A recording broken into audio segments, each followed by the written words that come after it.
Hello children, good morning. Today we will take our new chapter, that is from English 2, chapter 10, A Work of Genius.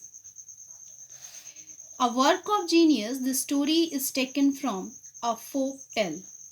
What do you mean by folk tale? Today we have discussed first of all this part. A folk tale is an old story that's been told again and again, often for generations. Folk tales are stories in the oral tradition or tales that people tell each other out loud rather than stories in written form. They are closely related to many storytelling traditions, including fables and fairy tales. Or in other language, in short, you can say a story that parents have passed on to their children through speech over many years. That is known as a folk tale. So this story, A Work of Genius, is taken from a folk tale. Today, I'm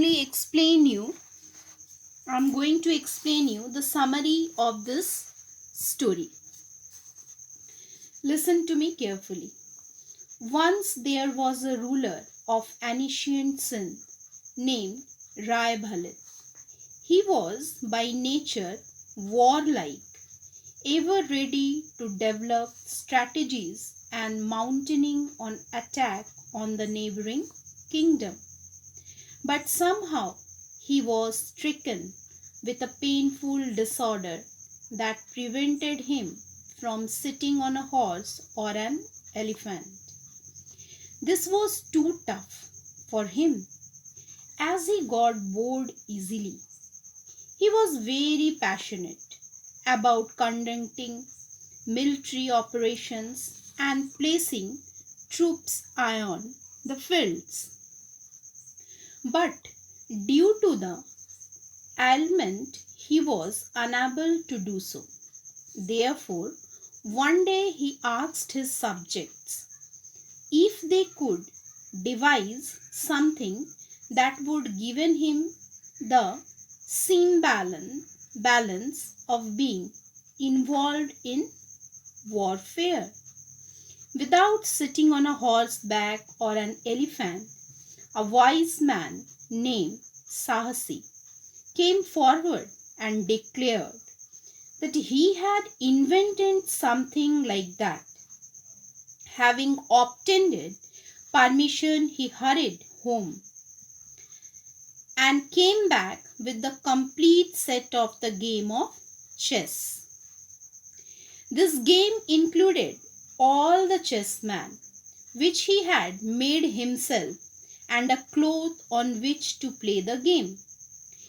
Everyone in the court was delighted, looking at something unique like that.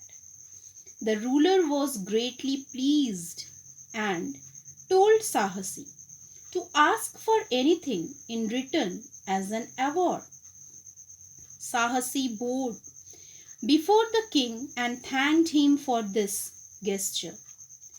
Sahasi merely requested that 1 grain of wheat be placed on the first square of the chessboard, 2 on the second, 4 on the third, 8 on the fourth, and so on, until all 64 squares had been filled.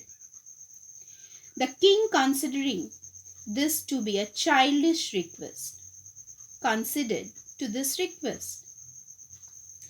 Little did he realize that by the 16th square, all the grains in his granary had to be put forth, and by the 24th square, all the grains from his land had to be given to Sahasi.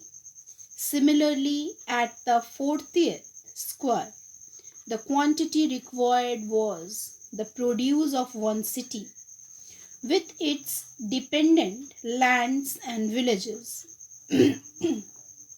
For the 50th square, it was calculated that the produce of 1024 such cities would be required, and for the 68th square, the produce of 1,48,576 cities, and for the 64 or last square, the produce of 16 crore 7,77,216 cities, taking the surface of the whole earth into account.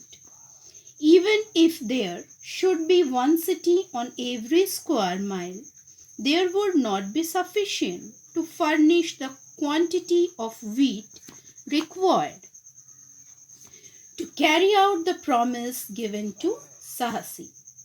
When Rai Bhalit realized this, he applauded Sahasi as a true genius, having invented the game of chess, and even more of a genius to have asked for his astonishing reward. So student, this is the summary of the story, A Work of Genius. Another day, we will take page-wise explanation and little questions also I will put according to the page-wise. So, till then, bye.